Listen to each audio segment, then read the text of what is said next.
पंतप्रधान नरेंद्र मोदी आणि फ्रान्सचे अध्यक्ष मॅक्रॉ यांनी मार्से इथं भारताच्या नव्या वाणिज्य दूतावासाचं केलं उद्घाटन. मार्से इथं पोहोचल्यावर पंतप्रधानांनी केलं सावरकरांचं स्मरण. महायुद्धात वीरमरण आलेल्या भारतीय सैनिकांना पंतप्रधान मोदी आणि मॅक्रॉ यांनी मार्से इथं वाहिली श्रद्धांजली. भारत फ्रान्सच्या संयुक्त अणुऔष्णिक भट्टी प्रकल्पालाही दिली भेट. भारत फ्रान्स चर्चेत कृत्रिम बुद्धिमत्तेवर भर. फ्रान्सच्या इन्क्युबेटरमध्ये भारताच्या 10 स्टार्टअप्सचा केला जाणार समावेश.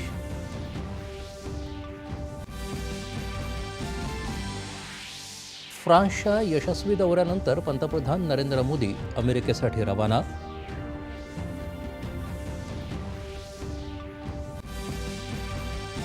निवडणुकीपूर्वी मतदारांना मोफत पैसे आणि इतर सुविधा देण्याच्या राजकीय पक्षांच्या धोरणांवर सर्वोच्च न्यायालयानं व्यक्त केली नाराजी.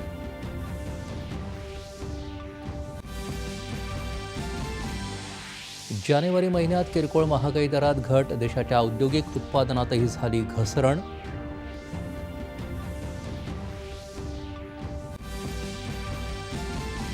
आशियातला सर्वात मोठा AI महोत्सव मुंबई टेक वीक 2025 आयोजित करण्याची मुख्यमंत्री देवेंद्र फडणवीस यांची घोषणा.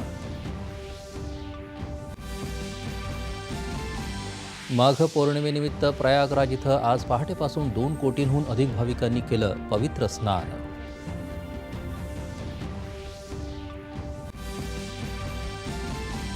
शिवसेना उद्धव बाळासाहेब ठाकरे पक्षाचे नेते राजन साळवी यांचा राजीनामा. उद्या शिवसेनेत करणार प्रवेश.